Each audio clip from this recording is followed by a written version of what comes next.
very pleased to be able to introduce Kit Vaughan and Raja Jarrah, both locals to very close to here, and both aficionados of the of previous COPs. COP, of course, is Conference of Parties, and the good cop and bad cop was a little bit of a bad joke just to draw you in, really. So, can I hand over to you? Thanks very much.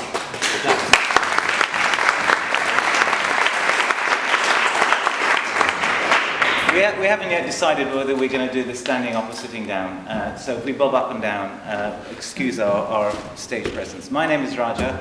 I live in Bridport, and I have been involved in COPs for about 7 or 8 years now. I used to work for an organisation called Care International, but now I'm a freelance and I work for a large number of different organisations who are also involved in climate activism. And one of them is 350.org, which some of you may have heard of as being the force behind some of the big climate marches and people's mobilisations around COP and around other climate events. And I'll talk a little bit more about that later on. That's just by way of introducing myself and Kit. So good evening, and thanks for taking the time to come and listen to us. I hope it's a useful conversation, and we didn't want to stand and try and lecture. We want to try and engage in debate and discussion, because we think that's one of the opportunities of the evening. So my name is Kit Vaughan. I sort of grew up in and around the Lincolnshire area, now residing in a woodland area sort of over at Whitchurch, Kanakorum. Quick punt, if you want firewood, if you want to talk about quality local wood fuel, then you can check us out on primecoppice.com, and we also do a Wood for Work scheme. I've been involved in climate change for pretty much the same amount of time as Raja, from the COP perspective, these big multilateral negotiation sessions. But before that was doing sort of work with farmers and actually in Zimbabwe on climate risk models and things like that. So I've come from a sort of agricultural background into the process. I worked at the World Wildlife Fund until I had a disagreement on some of the private sector relationships and decided to leave. And then I worked actually at Care with Raja, and then one day he said, "Oh, I'm moving to Bridport." I said, "Oh, that's fine, that's where I live." So, strange coincidence, great opportunity to work together. And tonight I'm not representing Care, I'm representing myself, so if anything I say is kind of off record. But Care International is a large, sort of multinational development agency, often working with some of the most poorest and vulnerable people in places like Sudan and Somalia, parts of sub-Saharan Africa. Very strong focus now on gender and women's economic empowerment, but also a huge emergency relief programme. And our work is really trying to support the organisation to integrate climate change into the fabric of what it does and to do development projects overseas. So yeah, that's a bit of a pot history about me, I guess, and happy to talk any more. And I guess from a climate perspective, you know, I'm a father, I'm a family man, I have friends and people in West Dorset, and it's this big intractable problem, but I live and work sometimes very much at a local level, so it's that intersection with my community here as well. Great. This COP that's coming up in Paris is COP21. I first met Kit at COP13. He was working for WWF, I was working for Care, and we, between us and a couple of other people, we polished off a bottle of duty-free gin one evening and got to know each other. And that was a good COP, wasn't it, COP13? I think it is a very good COP. That was in Bali, and I have a theory that a warm, sunny environment with good food produces good political outcomes. Yeah. So after that we went to Poznan in Poland, cold, bleak. And we all know that Copenhagen, COP15, boo hiss, very bad COP. Terrible COP. But I think the failure of Copenhagen was one of the things that set up the following COP, which is COP16 in Cancun, warm, sunny, lovely place. That was quite a good COP, wasn't it? It was a good outcome, yeah. They couldn't really get any worse after Copenhagen, so anything that happened in Cancun would have been fine. COP17 after that was Durban. Durban, right? Yeah, that was warm. Sunny. That was warm. Durban was, for me, a bad COP, because that's, for me, the first sign of how brilliant the greenwashers are. we had a massive COP with absolutely nothing coming out of it. And there was a huge trumpet fanfare about the amazing Durban platform for action that they agreed, which is basically an agreement to talk later, a bit more. And then we went to Qatar, and they had the Qatar Gateway for Action. That's right. Which was another Greenwash. no, greenwash for something that didn't really get agreed. And I think last year, not last year, the year before, what was that? Warsaw. The Warsaw The window. COP. The Warsaw window. Which wasn't good. So each COP is managed by a national government, and it's a matter of national identity and pride to get a good outcome. So the UNFCCC only has two types of press releases: progress made and very good progress made. They don't do the it's not going anywhere discussion. So no, that was Warsaw, where a number of civil society agencies walked out at the end, and there was a lot of influence from the coal lobbyists, and minimal progress was made, I would say, towards this agreement now. But it was a good COP in the sense that it was the first time that civil society, that the NGOs, the non-governmental negotiators, began to flex their muscle, and they actually walked out of the talks, symbolic, but it was still an action that made them feel that maybe that's the level of activism that they should be engaged in, rather than just sitting there wringing their hands every time the wrong decision came out. Yeah. And then the next COP after that was Lima, which was COP 20 last year. And in a sense, you were there. Was that a good COP or a bad COP? The cocktails were fantastic, and the ceviche was not great. a warm place. It was a beautiful environment. They had this penchant for putting them on in military places. So this was actually an old military airport, and the one in France this year was a military one. It was a great atmosphere, again, very well messaged. But if you look at substance and content, not a lot came out. Not a lot of solid agreement came out. Okay, so there we have a map of the COPs since we got to know each other at COP 13. A couple of good ones, a lot of bad ones, a lot of greenwash. And by the end of, not by the end of this meeting, by the end of this year, you'll be able to make your own mind up whether the COP 21 was a good COP or a bad COP. It's going to be another mishmash of greenwashing non-decisions, some victories for civil society probably, some victories for governments, and in the wash we'll decide whether or not on balance it was a good COP or not a good COP.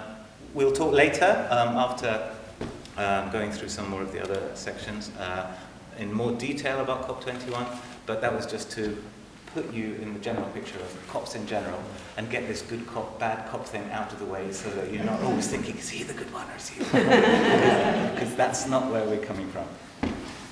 So, how are we going to structure this evening, Kit? I think if we start talking off with a big political narrative about what is climate change, how do we frame it, some of the science, some of the politics, I think it's important to help people kind of locate some of the discussion, and then go into the detail on the COP process, how it works, what it smells like, what happens, how we could measure the outcomes, a bit about what the UK government is doing or not. And then I think it'd be nice to round out with what can we do, what can Bridport do, how do we work together, what are the opportunities to actually tackle some of the challenges. And there'll be lots of opportunities for you to not just ask us something, but to ask each other and to share comments and pool feelings. Because this is not intended to be a lecture of us have been there telling you what's going to happen. So we're going to have several moments during the evening where people are going to can ask questions and raise preoccupations. And we've kind of guessed that one of the preoccupations, one of the elephants in the room that people would raise will be Paris. If we were having this conversation this time last week, it would be a non-issue. But it's front and center in everybody's minds. It's on every newscast.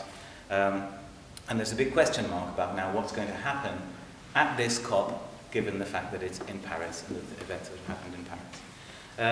And I think the only way that I can give you an idea of how people are thinking about this is if I read to you a piece that was written by the representative of 350.org in Paris, who is part of the coalition that's coordinating the public mobilization around COP21. I'll just go with his words. I am heartbroken. I'm heartbroken for the lives lost in Paris, and for those lost in Beirut and Baghdad, which also suffered devastating attacks late last week. Clearly, the world is hurting in many places right now. As we've struggled to find the right words and the right response to Friday night's attacks, one thing rises to the top for me. The upcoming Paris Climate Summit is, in a sense, a peace summit, perhaps the most important peace summit that has ever been held. We need global solidarity more than ever right now. And this is really what this movement is all about.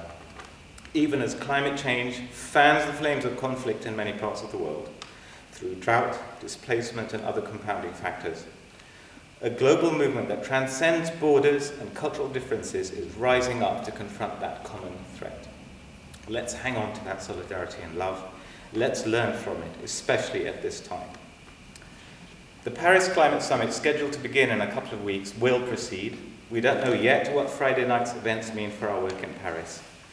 The coalition on the ground is committed to working with the French authorities to see if there is a way forward for the big planned march and other demonstrations to go safely forward. We fully share their concerns about public safety, just as we fully oppose any unnecessary crackdowns on civil liberties and minority populations. The Global Climate March, a worldwide day of action scheduled for November 28th and 29th in different cities, will also proceed no matter what. We can think of few better responses to violence and terror than this movement's push for peace and hope. So that's what the organisers in Paris are thinking about how to frame their response to the events in Paris plus this last week, and we don't know whether or not they'll be able to maintain their existing plans for mobilisation, which are incredibly ambitious, given the security crackdown and fear, frankly, that's plaguing that city at the moment. We'd just like to give a few moments now for anybody who wants to say anything about Paris or about, particularly in relation to climate change. Let's not go on to things about immigration control and stuff. But since Paris is the elephant in the room, if anybody wants to make a comment or raise a question or a reflection about Paris and climate change, if you could do that now, then it's out there and we've talked about it and we can move on as if, I won't say as if Paris didn't happen. Talk about other things. I get 350 emails. I've had that. It's clear now, isn't it, that I think I had something through from Vows to say that there will be no, the authorities have decided there will be no climate march in Paris itself. Is that right? Yes. Yeah. So yeah, yes, the plea was for everybody to get involved in what they could in their countries. So they haven't organised any civil society mobilisation at all? The government said it's too risky, you can't do it. Okay, the original plan for Paris was to have two events, a big formal mobilisation through the streets, and that's the one that gets the authorities worried because it's a very large number of people to get hurt at once. After Paris, the idea was to have a set of coordinated but decentralised actions around the town, around the theme of red lines, basically. We don't want the red line crossed in the negotiations. And it may still be possible to do creative things around that don't put lots of people's lives at potential risk. But yes, those plans are up in the air now.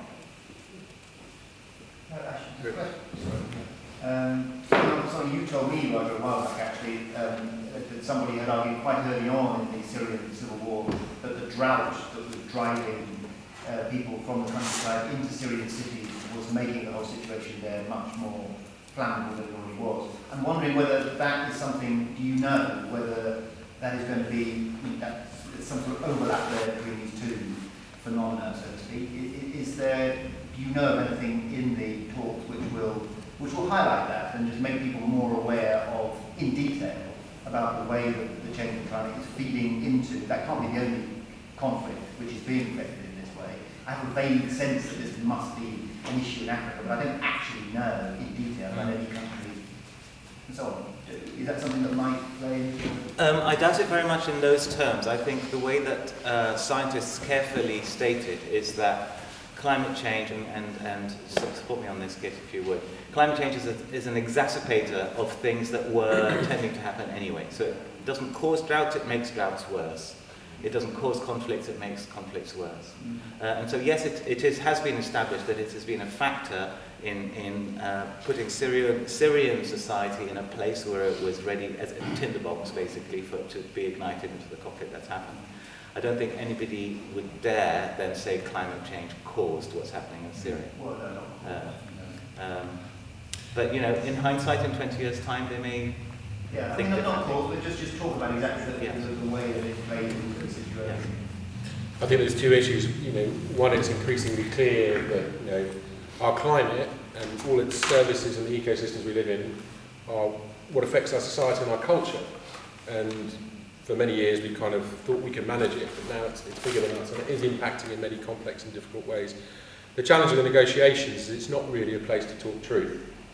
It's a place of shadow boxing and games, and we'll come into that a bit later on about how countries play, manipulate, argue, etc. with the different components of what's needed for this process. Some countries do come in and talk truth to power, the small island developing states, but we'll talk about that later on. But it definitely is, it's a risk multiplier, and it drives conflict, and the problem is you can't pin it on that thing, so the scientists are really cautionary, which is rightly so. Okay, sorry, one more thing. There was an article in the New Yorker yesterday. Naomi Klein said, US Secretary of State John Kerry said that in Virginia this month, it's not a coincidence that immediately prior to the civil war in Syria, the country experienced its worst drought on record. Yeah. So at least some of the politicians are aware of it. Yeah. Yeah, even though they might be in denial. Okay, so, yeah, hi Linda. Just a quick question. Do you think there's anything intentional about what's happened in terms of this, these talks? Anybody else want to rise to that one? Is there perhaps a conspiracy there that these attacks happening in Paris was somehow intended to either sabotage or inflame the talks in one way or another? Some shaking heads in the audience. I personally don't think go that far. I don't think so, but I do think it's a great opportunity for the French government to clamp down on civil society. I mean, in a very difficult space, what do you do? Allow a march of 100,000 people, which is a real magnet for anybody who wanted to cause mayhem and havoc. But at the same time, we know, as we'll talk about in a minute, the science is here, and it's urgent, and it's glaring, and the politics is down here on the floor. And the French want to save face, and they need a deal, and Hollande needs it politically, and they do not want to be, and the French protest incredibly well, something the British never learned from our occupation.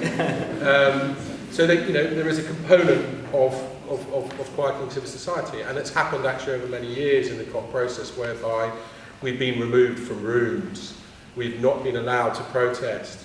We wanted to hold up a banner, we got jumped on by secret police. You know, I was evacuated out of Copenhagen by the Danish special services, you know, for protesting. So that happens in this space.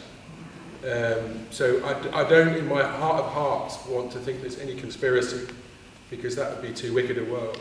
But I do think that there is perhaps an opportunity that can be used to quieten down the voice of those people who aren't happy with the status quo. And just to add to what Raja said about how the march is being framed in Paris, when we listen to the wires and read the emails from our French colleagues, you know, these guys are scared and they're vulnerable. And when I spoke to my colleagues in the office, they said, we fear. And that morning there was another incident. But you know, there's an incredible amount of solidarity as well. This is about the flavour that's coming is about this is peace. This has to be a new form of future, and it's one issue we need to address. But we have to have solidarity, as Raja said. Positives out of negatives, you know. Yeah. Okay. We're now going to talk about the COP itself and the issues in it and the possible outcomes for about half an hour or so, and then have a break. stretch legs, get some drinks, and then have a discussion. At any time during the next 30 or so minutes, if we say something you don't understand that requires clarification, please interrupt us there and then, rather than continue on and bump it up. COP, Conference of the Parties. It's a UN speak for a place where all the governments get together, a party is a government, and hammer out a treaty. It's become common language that a COP refers to the climate treaty, but actually there are COPs for lots of other treaties as well.